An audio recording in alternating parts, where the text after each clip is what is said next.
Il-Partit Nazzjonalista huwa kommess li jkompli jinvesti fil-persuni għax ir-riżorsa umana hija ċ-ċavetta għal servizz eċċellenti li għandhom jingħataw dawk kollha li jżuru pajjiżna.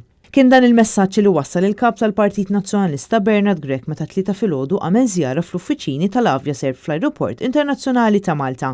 Mal-wasla tiegħu huwa ntlaqa mill-kap eżekuttiv Kenneth De Martino kif ukoll mid-diriġenti tal-Avjaserv.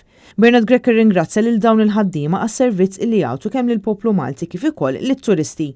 Huwa qal li s-settur tal-avjazzjoni huwa importanti ferm għal pajjiżna u għalhekk il-Partit Nazzjonalista se jaħdem sabiex jara li dan is-settur ikompli jikber fejn operaturi privati jkunu jistgħu ikabru l-operat tagħhom. Partit Nazzjonalista fil-Gvern diġà tkellem u ġa tkellimna li rridu naraw iktar investiment f'dan is-settur fejn ukoll nkunu qegħdin niftħu u nkabru u nsaħħu ukoll l-operazzjoni anke ta' loġistika f'Malta tal-merkanzija u allura logistics hub biex pajjiżna jkun ċentru ieħor ta' eċċellenza anke f'dan is-settur.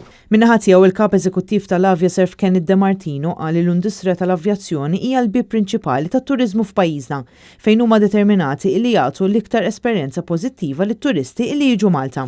Huwa qal li dawn l-aħħar 15-il xahar kienu diffiċli ferm għal dan is-settur, b'mod partikolari it-tliet xhur li matulhom l-Ajruport Internazzjonali ta' Malta kellu jingħalaq.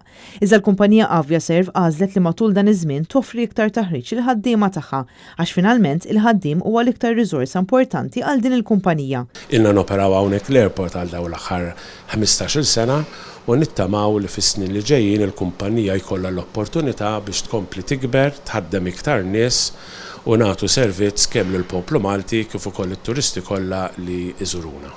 Marija Franca Lanza, Annet News.